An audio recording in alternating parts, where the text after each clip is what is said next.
Well, it is my great honor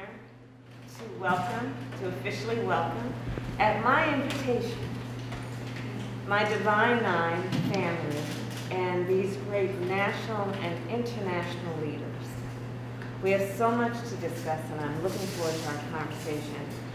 But this invitation has been made and was made even before we arrived at the White House, understanding the historic, the current, and the future roles of leadership that members of each of the Divine Nine organizations play in every sector of our society and in every way, both historically, currently, and in the future.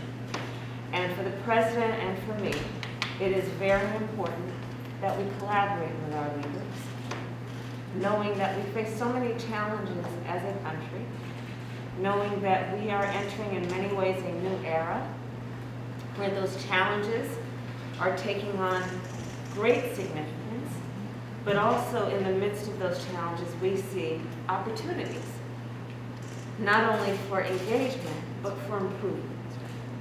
And so I have asked these Divine Nine leaders to come in to share with me your thoughts about the work that we are doing and the work we can continue to do, to uplift and to reach out to all of the people of our nation, understanding our capacity to always engage and to empower and to improve as a nation.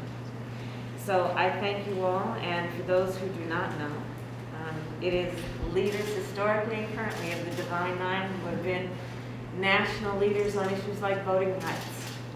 You know, I was reminded and recently saw a photograph, black and white, I believe it was President Truman, but a group of black sororities who met in the White House as suffragettes, talking about the need to ensure voting rights for the women of America.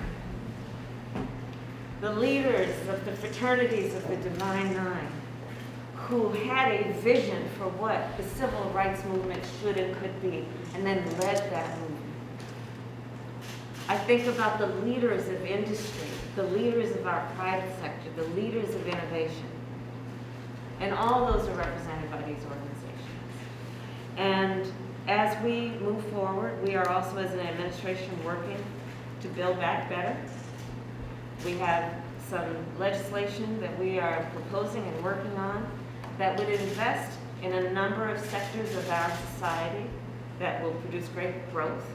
One of them is our HBCUs. And of course, we have great presence as each of the Divine Nine organizations at our HBCUs, as well as many other academic institutions. And so we're going to talk a bit about that and what we can do to work together to support our HBCU students and graduates.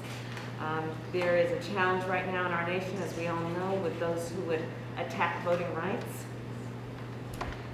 As the great Coretta Scott King reminded us, the fight for civil rights must be fought and won with each generation, and that fight then remains, and it has again been Divine Nine leaders who have been the leaders in that fight and in that struggle, and we know that that is front and center for us when we look at what's happening in places like Texas and Georgia. And so I'm looking forward to the conversation that we will have about our continuing role to organize and uplift folks around their constitutional rights.